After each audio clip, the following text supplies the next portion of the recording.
The SSIS catalog is implemented using a database called SSIS DB. And that doesn't exist until you create the catalog on an instance of SQL Server. The database contains all of the tables, views, stored procedures, and other objects needed to maintain integration services. The database stores packages and all related objects in folders that you can access through Object Explorer in Management Studio when you're connected to the database engine. Folders are discrete objects on which you can set security restrictions, giving you the same kind of granular control over which users and roles can access and execute packages in each folder. The catalog contains information about all package executions, including whether each execution succeeded or failed. It also stores parameters and their values, as well as a number of stored procedures used to control and manage the catalog, and various views into the data. You can directly access all of these objects directly from the user database in Object Explorer, like you can for any database, assuming that you have sufficient permissions to do so. Now, as I mentioned, the catalog doesn't exist until you create it. So when you install a new instance of SQL Server, you won't find the SSIS DB database anywhere. You have to create the catalog before you can deploy any packages to it, because that creates the database and all the infrastructure for storing the packages. Then you can modify a number of properties to change the behavior of the catalog. On this development machine, I haven't yet created the SSIS catalog. So I'm going to start up Management Studio, because we need to create it before we can use it. All right, and right off the bat, we have one of the key differences between using integration services in Management Studio, logging into that service type right here. But in this case, I'm going to connect to the database engine. So that's the big difference with the SSIS catalog. Really makes it a lot easier. Also, notice that even though to connect to integration services, on this particular machine, I need to run Management Studio as administrator. I don't in order to use the SSIS catalog. And so I just started Management Studio normally. Okay, so I'm going to connect to localhost, database engine. Windows authentication is fine, but I could log in using SQL Server authentication as well. And I'll go ahead and connect. Okay, so I'm now connected to the database engine. First thing I want to look at is the list of databases. And just to be absolutely sure, I'll right-click on this and refresh. And notice that there's no SSIS DB. Doesn't exist yet, haven't created it. And just to make sure that you know that there's nothing up my sleeves, there's nothing in system databases either. But SSIS DB, as you'll see, is implemented as a user database, even though it's really kind of a form of system database. Anyway.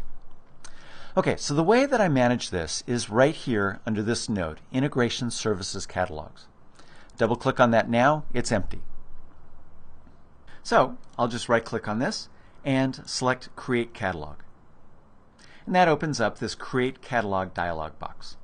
There are a few settings that you need to configure for the catalog, but you're fairly limited in what you can do or how you can configure it to set it up. Now, one big important thing is that the SSIS catalog uses CLR integration. So Microsoft apparently, in implementing the features of the catalog, used a lot of .NET code. So if this is not already enabled for this instance of SQL Server, as it's not in this instance for me, so the first thing you have to do before you can do anything else is to enable CLR integration. So I'll just click that right there, and as you can see, that enables everything else on the dialog box. Well, almost everything else. Okay, I can enable automatic execution of integration services stored procedures at SQL Startup. I'm going to pass on that. This isn't a real production machine, so pass on that. And then the next item is the name of the catalog database. So as I mentioned, it's SSIS DB. This actually is disabled. I can't make a change to that. If I start typing letters with it selected, nothing happens. Okay, so I can't change the name of the catalog. Then the other interesting thing is that I need to enter a password. The reason I need a password is because, as it says here, the catalog protects data using encryption. And it uses the same data encryption that you can use in your own user databases. Same cell-level data encryption. In order to implement that within a database, there needs to be a database master key. And if you worked with data encryption in SQL Server, starting with, I believe it was SQL Server 2005, might have been 2008, then you know that the database master key is protected and stored two different ways. One is with the service master key, which is created when you install this instance of SQL Server. And then the second is protected using a password that you supply. So this is nothing that is unique to the SSIS catalog. This is data encryption 101 for any user database. Okay, so for the most part, you're not going to have to worry anything about managing that key. SQL Server manages everything for you, but you need to provide a password. So provide a strong password, a very secure password. Put it somewhere safe, bury it in a vault someplace, because you really probably are not ever going to need to access that unless you start migrating this database to different servers. Then you get into some deployment kind of scenarios. Okay, so I'm going to put in a password. It's not overly complex, but this is just a development machine. And put it in twice, and hopefully I didn't make any typos. And I'll click on OK to create the catalog. Alright, take a few moments, create the database. So I'll refresh the list of databases here. And there you can see SSIS DB. And you can also see that now we have an SSIS DB down here. Okay, and then you can drill down into it, and once there's content, you'll see different folders there. Okay, so I'm going to right-click on this again, and notice that I can create another catalog, theoretically. So first of all, notice that CLR integration is already implemented or enabled on this instance of SQL Server, so I don't need to worry about that. So this is the same case that I would get had I already enabled CLR integration on this instance of SQL Server before I created the catalog. Then this would already be selected and disabled. I can't turn it off here. Okay, but let me go ahead and put in password again.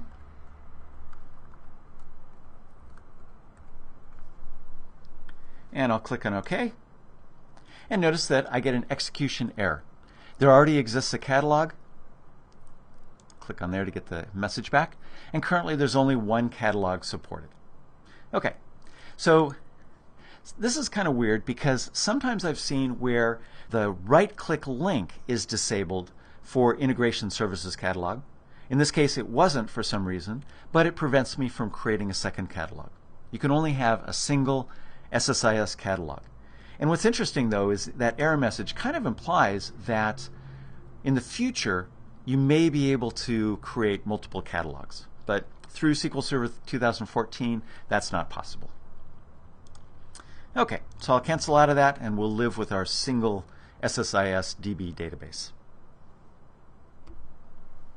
In fact, just to make sure, yeah, Create Catalog is still enabled. Okay, so your results may vary, and I'm not quite sure what determines whether this gets disabled or enabled. Okay. Okay, and then this is just a regular user database for all intents and purposes. So you can see that there's a number of tables, there's a number of views, and there's a whole bunch of stored procedures and other programmatic features. Okay? So this is a regular database. It's pre-populated with everything. For the most part, other than backing it up, you don't really need to do anything with that database. All right, so I'm going to come down here to the catalog itself. Even though it's named the same as the database, this is the catalog view into it. So I can right-click on that, and you can see the different options that you have. I can create a folder, look at reports, but I want to go into properties. Okay, I'll make this a little bit bigger so we can see all of the available properties. So as you can see, there's not a huge number of properties for the catalog, and a subset are actually changeable. Okay, so the name of the catalog is SSIS DB. Schema version is 3, so Microsoft is using some versioning for the schema. Schema build 12 is SQL Server 2014, and then minor version numbers. Notice the encryption algorithm that it uses is AES 256, which is a reasonably strong encryption algorithm. Okay, and so you can select each of these and get information about what each of the property does. One of the nice things about this set of properties in this dialog box is that Microsoft included some pretty reasonably detailed descriptions of what each of these properties are and do. So you can look at the schema build and version and name and so forth. That's pretty minor. Now, the encryption algorithm, as you can see, is disabled here. But you can read the note here that the catalog database has to be in single user mode in order to change this property, which makes sense. There's a chance that other users could be accessing packages, running packages, and you don't want to make a change like encryption. That's a pretty fundamental change to the database while other users are using it. Okay, and it lists the available algorithms.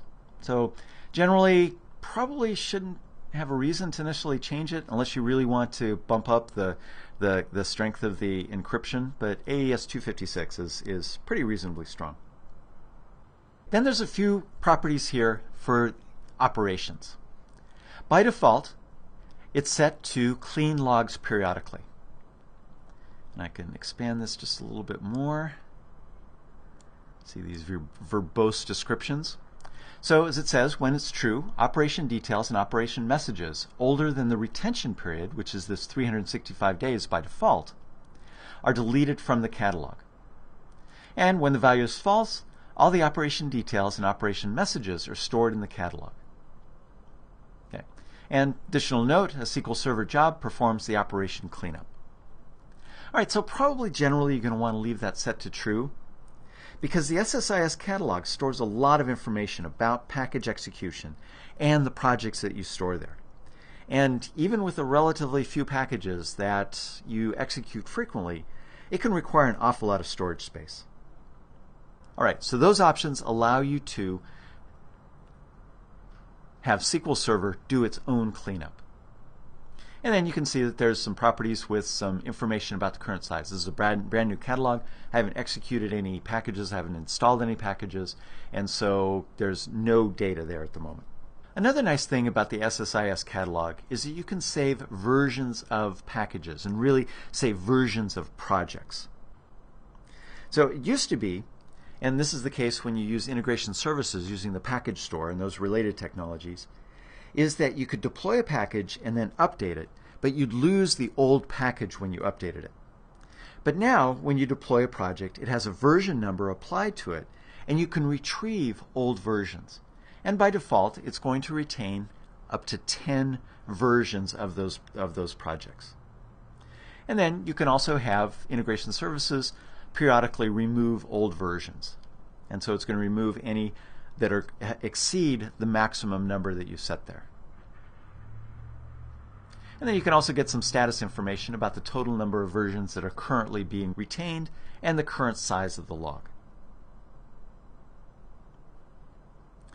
Okay, so I'm going to leave all the defaults, but just remember that this is a place where you can get some information about the catalog in its current state. And keep in mind that I reached this catalog properties dialog box not from the database, but from the catalog itself down here in Integration Services Catalogs.